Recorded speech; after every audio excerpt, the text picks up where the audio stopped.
მეგობრის წყალობით გავიგე ინფორმაცია, რომ დარეგისტრირებული ორგანიზაციის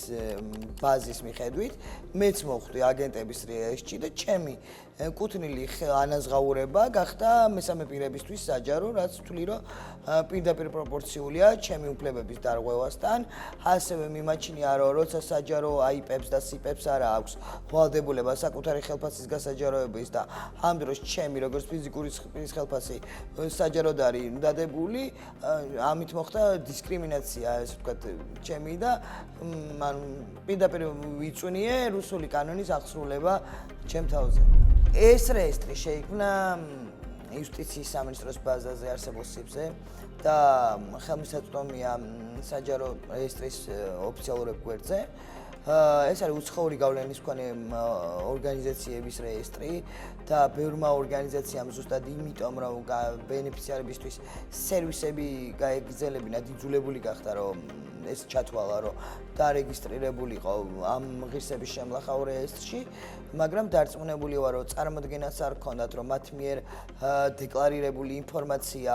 ისეთი ფორმით მოხდებოდა საჯაროდ და ყველა ადამიანს ექნებოდა წვდომა მათ პერსონალურ ხელფასებზე, სტაფის რაოდენობაზე და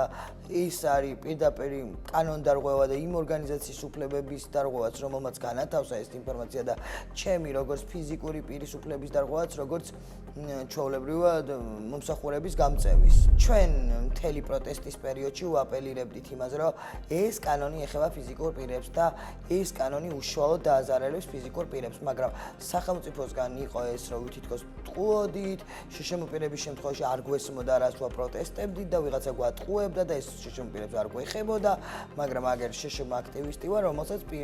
შეიძლება ერთ-ერთი პირველი ეს კანონი შემეხო, იმიტომ რომ მე ჩემს საკუთარი ინფორმაცია ვნახე, ესე ვთქვათ, ამ რეესტრში. რეალურად ეს იმისთვის არის, მე მგონი, რომ შეაზრისყონ ადამიანებს არასამთავრობო სექტორი ამ ზეწოლას სახელმწიფოს მხრიდან უკვე შარშანდელი პირველი კანონის